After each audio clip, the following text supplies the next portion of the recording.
welcome to Sun, Sea and Cyanide, a podcast in which me, Lauren Donahue, and my co-host Billy rewatch and review Death in Paradise from the very beginning. One of us has never seen the show before and the other has watched all 11 series. Will we be able to solve the murders, stand the heat and stay on topic?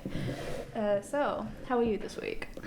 I do have a surname. Right, I'll read it. No.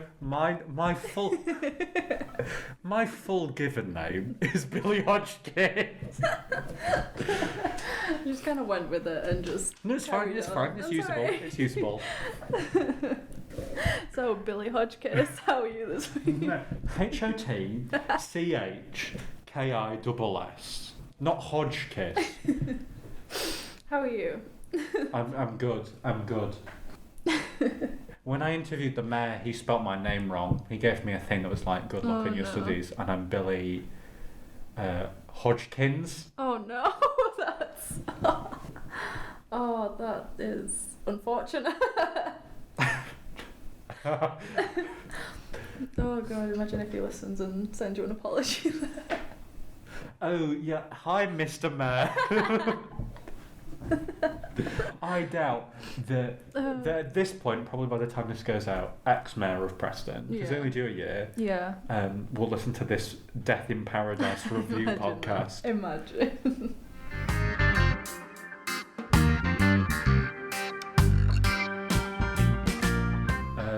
This week we are doing Series 1, Episode 2, Wicked Wedding Night. What did you think? I quite enjoyed this one as well, to be honest. I thought, like Bride's Dead second episode, like. Oh, yeah. I think I enjoyed it a lot more than episode 1. Yeah. I mean, I think it was it felt ingenious. The thing about these early episodes is that because it's like the first series, every episode feels like the murder has been meticulously planned for like ages. Whereas in later series, it's got a turnover of a year. You got to keep writing. Yeah. So this one felt so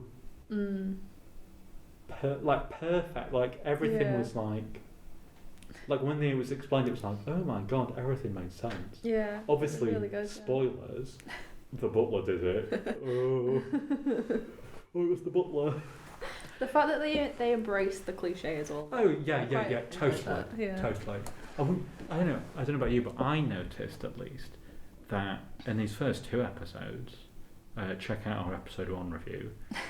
In these first 2 episodes, it's the most famous member of the cast is the killer. Yeah, that's really. That's a trope. It's a trope of another detective show. I can't remember that. It was always the most famous member of the cast was the killer. Because why else? Why else would you do a murder show if not to play the murderer? Yeah, obviously. But I did recognise lots of the actors. Yeah, I knew the butler from, I think it was Doctor Who. Peep Show is in Peep Show as well. Yeah. He's quite a guy. I really like him as an actor. Is it Patterson Joseph? I have no idea. I know the stepmother from the IT Crowd. She's the therapist that Moss has a relationship with. She's also in Doctor Who. She's the Irish Patch lady. Oh yeah. Wow. She plays evil so well. Oh, she does. I mean, we'll get into it, but when they were doing the money thing, and she was like, "Give me a laugh." She was like, "Look at that. Give me the document." She's so good at. She was so evil, and I also recognised who played the dad, just from general like being in TV. I think. Fair enough. Yeah. So I mean, my overall thoughts is I really enjoyed this episode. Yeah, it was fun seeing all these different actors that I've recognised from other things, like get on Death in Paradise. Cause I mean, no, it's not true that I recognise more people now. I think as the show goes on, and the show gets more popular, it just continues to have great guest stars. Yeah. I don't think there's ever been a series where I've been like, who are any of these people? Yeah. Like in at least every episode, I've been like, oh, I recognise you. Which I think that's the mark of a good long-running detective show, is you can always have people in it. And plus, it's a holiday. Yeah. We've said it before, I'll say it again. It's a holiday. I mean, going to the Caribbean for a couple of weeks to film TV. Yeah, so... Why would you say no? Exactly, yeah. So this is a recap podcast, so we should probably recap what happened. So in this episode, which I watched on the train, to the bemusement of the people sat around me, we open a hotel and a wedding, and actually no, before we go into the recap, I should really read the synopsis again. Oops. This episode is entitled Wicked Wedded Night. It is the second episode of Series 1. As D.I. Richard Poole desperately searches for a decent cup of tea, a bride is murdered on her wedding day. It is a tragedy DS Camille Bordey cannot help but notice, while Richard is more interested in housekeeping signs. But who would kill a bride on her wedding day? Could it really be one of her family? Dun, dun, dun. This was very, very, very dramatic. I quite like that we got to know the family a bit at the start as well, though, because I don't think it just opened on the wedding, because like you got to establish establish the cast first before the wedding, so like you got to know everyone a little bit more. This to me was classic Death in Paradise, because not only did we have all the characters, because the last episode did the whole twist where actually the characters that you think are the characters, the murderers. Yeah. But we had all the characters, and we had a large cast of suspects, all of whom had motive. Yeah. It just felt more classic Death in Paradise. Yeah. It was good. Yeah. It was a good episode. Yeah, I enjoyed it. But we are recapping the episode, so we should probably say more. Yeah. Whilst they're getting married, we follow Richard as he goes to the hotel to get a decent cup of tea. Because there is nothing British people like more than tea. Yeah. And I'll say something controversial yet brave right now. I don't like tea. Neither do I, don't worry. Oh, no, right. I drink hot chocolate, mate. I don't even like coffee. That's the title of the podcast. We don't like tea. Yes. We're changing it. Tea haters. Yes. Suck it. Anyone who likes tea. Yeah. This is not the podcast for you. Yeah. Crumpets are great. I just don't like tea. Yeah. If you like tea and silencers, I'm sorry. This is not your podcast. Yeah, no, we're going to be mugging off both. Pun intended. It was weird how close they were to the murder. So, like, but they were there and it happened. How far away was that restaurant to the No, because he was at the hotel. Because when they're leaving from the wedding on the beach, they pass each other. Yeah. So like it was so weird that it was so How far did he walk for that cup of tea? Anyway, but Camille follows him. Yeah. To see why he's skiving off work. Because this episode is all really about proving how good of a detective she was. Because she does quite a few things in this episode that's like, you're a really good detective. Yeah. But no offence to any of the characters, that some other sergeants don't really do. I mean, she says that he's been checking his watch. She does that. Yeah. She does the whole seduce thing. Yeah. And at the end, she's the one that proves that he was in the aggression of the guy, which I don't think pretty good moves. Yeah. Ballsy move on her part, but yeah, good move. Anyway, right, so let's talk about the murder. Yeah. Bride. Someone throws a mannequin, someone on production staff throws a mannequin on some rocks. Okay. In a wedding dress from far away. Okay. Fun fact. You know what it looked like? When they were just sat there and then the white thing just came over. It looked like someone had thrown like a wet clump of toilet roll. Like a roll, and the roll had come undone as you threw it. Yeah. Oh god, because of the scream, I thought she was like still alive and like screaming to her death, but no, it was the stepmother screamed. I know. I half expected the impact, her falling off the balcony, to be what killed her. Because I remember a bride falling off when I originally watched it when I was 9. When I originally watched it, I don't remember her being shot with a harpoon. I remember a bride being pushed off a balcony. Yeah. So I thought she'd been pushed. Yeah. How as a murder, do you think it's pretty good, inventive? I thought it was quite interesting to go with a harpoon gun as like the murder weapon. Kind of plausible at a hotel resort where there's like diving equipment and stuff like that for like. It was we're a murder show in the Caribbean. Yeah, definitely. I really rate this. I don't remember it being this good, but it was really good. There were so many elements to the plot of this episode that just wrapped up. This one felt more than episode 1. This one felt like the episode that this was like took time to write. Yeah. That it felt like a kind of labour of love. Yeah. Right thing. Yeah. Like a very strong, like episodes. Maybe he wrote first or whatever. Yeah. Because we haven't said who wrote the show. Yeah. We should probably say that. Probably. The show is wrote by Robert Thorogood. I think that's how you say his name. Yeah. It's a Robert and his last name ends with a T. Yeah. Sorry, don't sue us.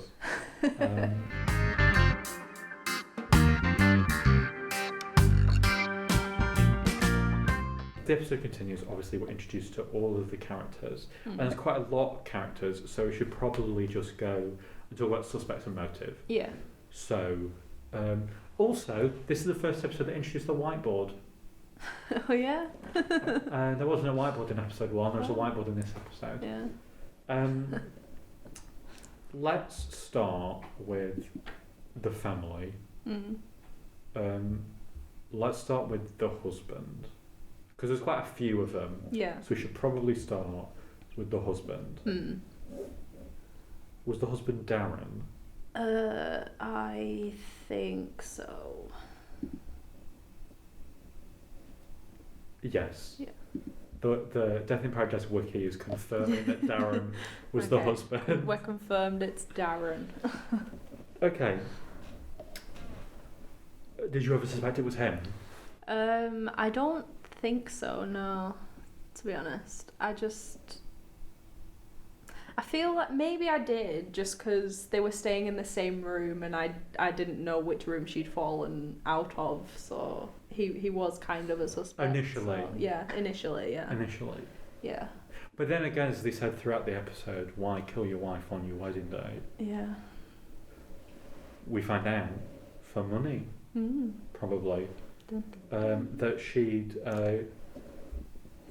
she had all this money left by her mother who died, and that she got it on her wedding day. From a trust fund. From a trust fund. But I mean, if you were going to kill her for the money in the trust fund, it's a bit ballsy to do it on the day she gets the money from the trust fund. Yeah. She's like, oh, you have access to the trust fund. Cool. Bang. Bye. So since we're talking about the money, we should probably talk about the parents. Yeah. So the dad and the stepmom, played by the superb Frances Barber, rather. She was just so evil. Yeah. She was so good. She's an underrated character actress. Yeah, definitely. And every time she's in something, she is so good. Yeah, she's great. And she's so evil. One of those people that's born to play villains. Yeah. She's, not to be rude or anything, but she's kind of got the face for it as well, almost. You know what I mean? Yeah. So they were in control of the money. Yeah. Until the bride got married. And they were very protective over the money. Because it was kind of their money. Yeah. I mean, we talked about it earlier. Let's talk about the scene in which they find out that they haven't kept the money and she didn't sign the prenup. Instead, she wrote a Dickens novel in the prenup. Yeah, I watched her sign it, a whole paragraph. I watched her sign it. No, it says here, I don't want to sign this. I don't like you. It was like 4 lines. How long was she signing for? That was so unbelievable. That Oh bit. God! It was the way in which it was written, and it was like, I know you want me to sign this. I'm not going to sign this. Lol, JK. Now I'm gonna die. So Darren's got all the money. Yeah. Oh my God. That was stupid. Yeah. I physically frowned at that bit. That bit of the episode was the most like. Yeah, like how what? long is her name for you to think that she's signing a document? It was a full paragraph of text. Why didn't she check it beforehand? Like, oh when yeah, she was fully. giving it If you to back? hand it back, Yeah, and then just not sure. check it. Like, oh, you've written a paragraph here. What have you written? And like, just none of that. That was really stupid. Yeah, definitely. I suppose it's just one of those like glaring plot holes that you kind of just. But yeah, it didn't take away my enjoyment of the episode. Yeah, no. Everything else was great. It was just that bit wasn't. That bit wasn't. So Yeah. I never really believed it would be them. No, I didn't. I think they were so evil that it wasn't going to be the evil people. No, and I didn't, because they look like they love their daughter as well, and I don't think they'd murder her because they love them anymore. Well, however, we do find out that, speaking of love, they paid for the sister's fiance to go away, which gives her motive for murder. Yeah. Did you ever think it was Sally? I did suspect her, like when they find out that she died, and like she was like really angry and like snapping at everyone because she was quite hostile. And then later I ruled her out because she was almost being a bit I don't know, she was just like it was like she was grieving almost, like that kind of anger. So I ruled her out because of that. Because when she was originally with the family and she was like drinking and she was all upset, that was like a bit suspicious. She was like, we were all in our rooms. What are you talking about? We were all in our rooms. That was a bit sus. Like let them. Obviously that meant she was hiding something because she was sleeping with the best man. Yeah. But I mean, she didn't really have that motive. Was like maybe, but then she was like too sad. Like she was physically too sad to, I think, be a murderer. Yeah, so it definitely wasn't her. Which, speaking of which it obviously wasn't, but she was sleeping with the best man. Yeah. Who also had a motive because everyone thought he was potentially sleeping with the bride originally. Did you think it might have been him? No, I don't know. Just because because it's like a murder investigation, so like I don't think he'd want to risk putting heat on himself by murdering the woman that he's sleeping with. Yeah. See, that's the thing. If anytime a bride is murdered in a show, it's usually there's some sort of affair going on, isn't there? Yeah. And it was nice to see that wasn't going on. Yeah. No. So that was a good change of pace. Yeah. Yeah. So he actually wanted money. He also was in on the money thing. Yeah. His business was floating. Not floating. It was drowning. It was yeah. Yeah. I think he needed 50 grand. He did need 50 grand. Yeah. I mean, it's pretty ballsy to ask for that much money. Yeah. I mean, you're the best man. You're not even related to them. Yeah, I know. Yeah. That's and you're asking. He was like, "Oh yeah, I asked the parents as well." Yeah, ballsy move. That's a ballsy move to ask some people you're not even related to for money. Yeah, definitely. Yeah, I mean that's murderer behaviour, even though he wasn't a murderer. Yeah, no. That's some murderer behaviour. Yeah. So it wasn't any of them. So who have we got left? Apart from the actual murderer. Oh, Mr. Hunky Surfer Man. Oh, yeah. The scuba diver. Yeah. I think his name began... Was it Stefan? His name was Stefan, yes. You know, I did maybe suspect it might have been him. Yeah, same. But they were going heavy with him. Obviously because the real murderer was trying to frame him. Yeah. So. But yeah, the fact that only his fingerprints were on the gun. The gun. That wasn't silenced, by the way. So. And he was a notorious. Womanizer. Yeah. I mean, it wasn't silenced because obviously, as we all know, there's silencers and then there's blenders.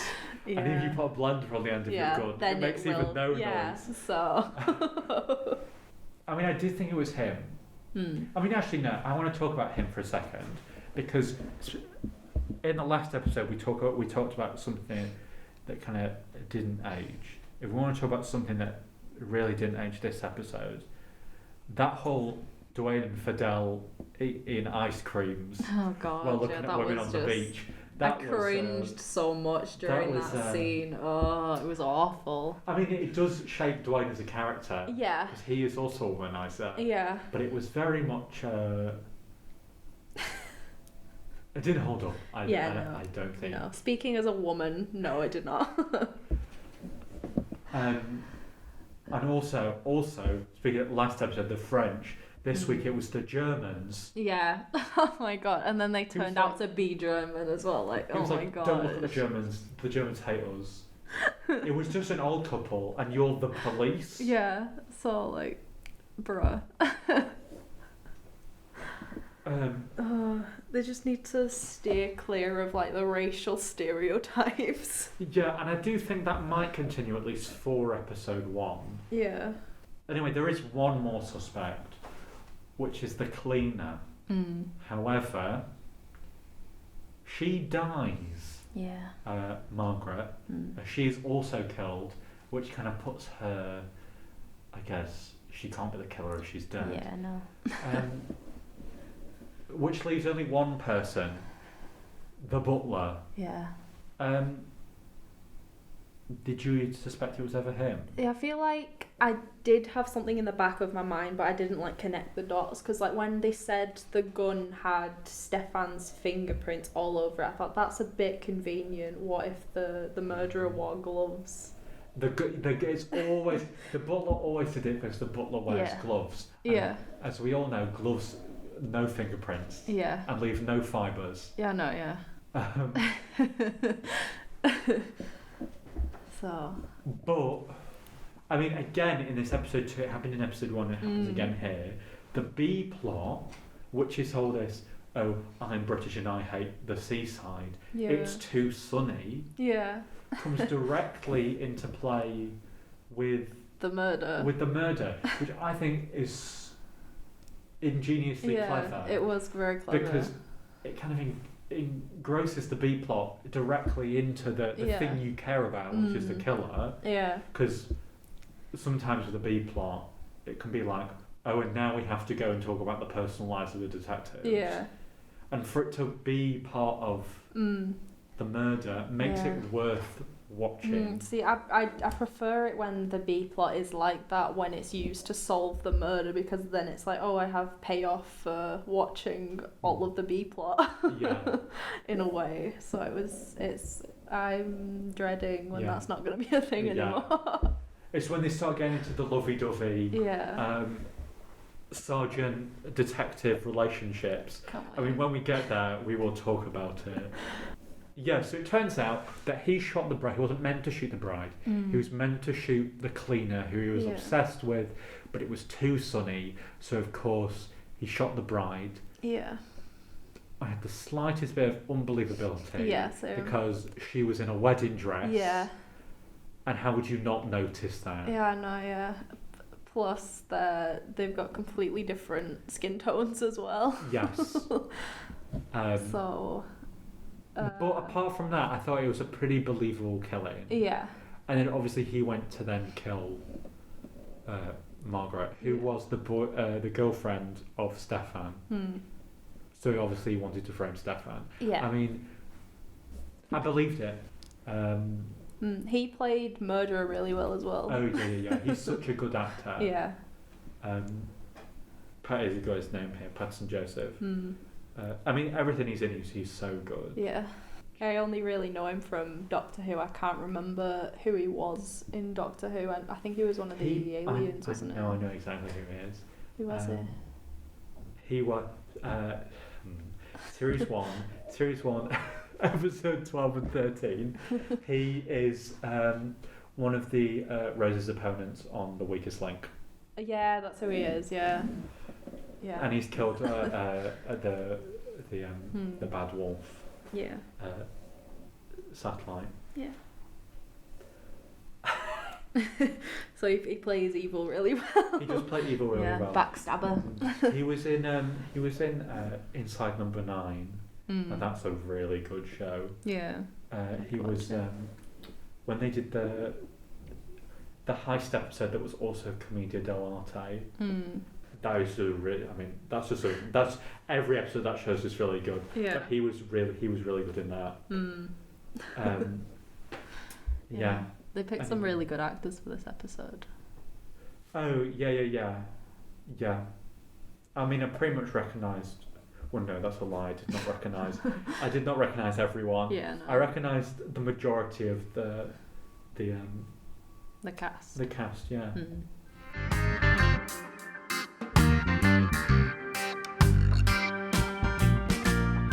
Overall, what do you think of the episode? I thought it was really good. Yeah, I would rate it probably. Oh, what are we rating this week? What are we doing? Harpoon guns. Yeah, we'll do harpoon guns. Would you harpoon guns? Yeah. If you had to rate this episode out of 10 harpoon guns, how many harpoon guns would you give it? Probably a solid 7 again. I think. A solid 7. Yeah. See, did I agree with you? Did I give it a 7 last week? Yeah. I enjoyed this one more. So I think I'm gonna give it. I want to give it a 9. Oh, wow. I know. I really did enjoy it. I liked all the actors. I liked all the actors. I thought the plot was really strong. Yeah. I liked this one more because it had all the staples of a Death in Paradise episode.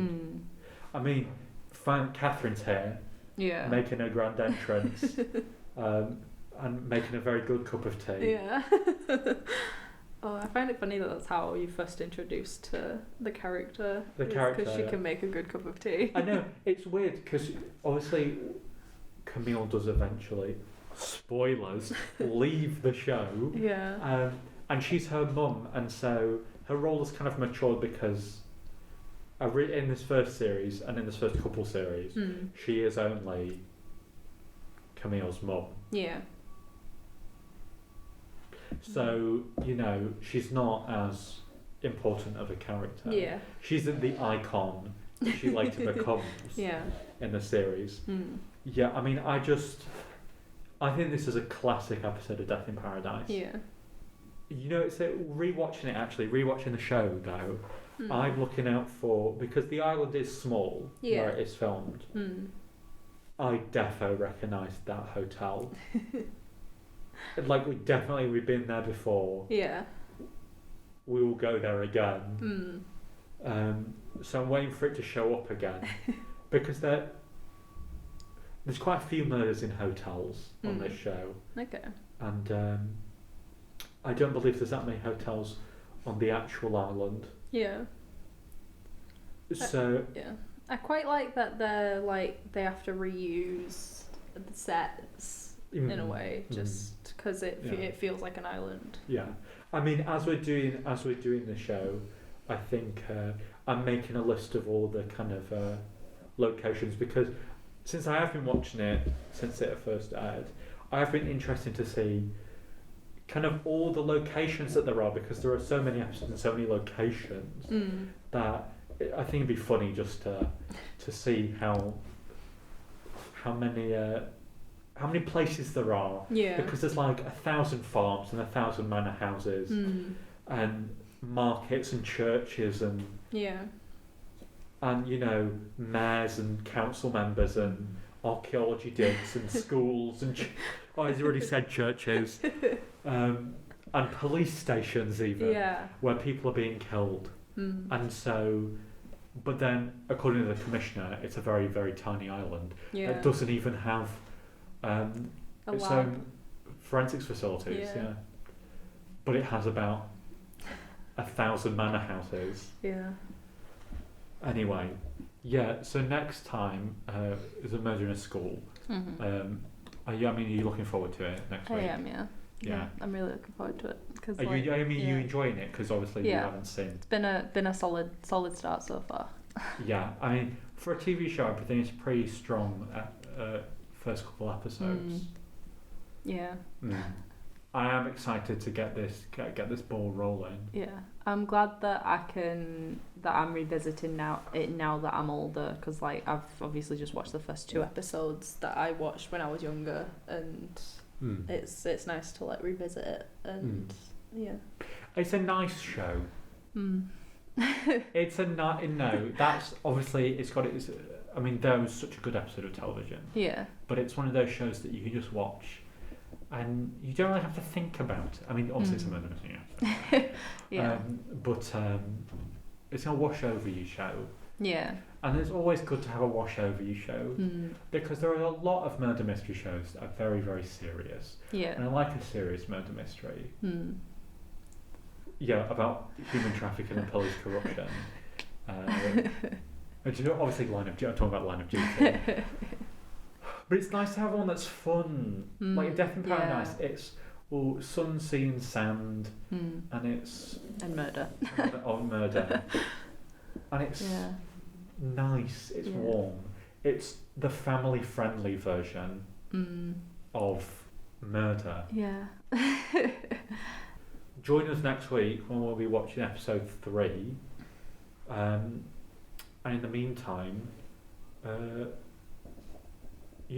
a nice week, and also watch the episode with us. Yeah. It'd be nice to kind of maybe interact with you. Yeah. There'll be an email in the description. Yeah. If you want to send any questions or comments or episodes you like, or tell us if or you your hate own theories. tea. Yeah. Or either. Silence Pistols and movies. Yeah. Email us how much you hate Silence of Pistols. I want to see some real hate for Silence of Pistols in my email inbox. Slag them off as much as you can, please. Every time on the show, there's a Silence Pistol. I'm going to take a shot. I'm going to take a shot of tea. It's got to be crappy tea though. Oh yeah, the milk has to be off, of course. Use salt instead of sugar. Ooh, no, that's a step too far. Too far. You ruined the bit. You ended the bit. You've ruined the bit.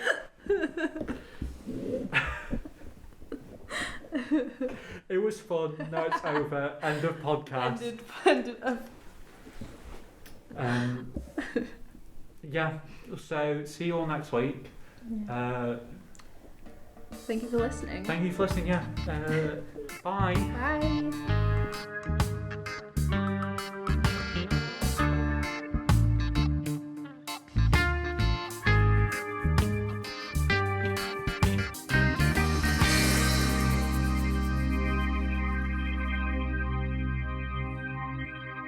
I think Midsummer Murders is a bit light-hearted now, but obviously not as much as Death in Paradise, so it's nice.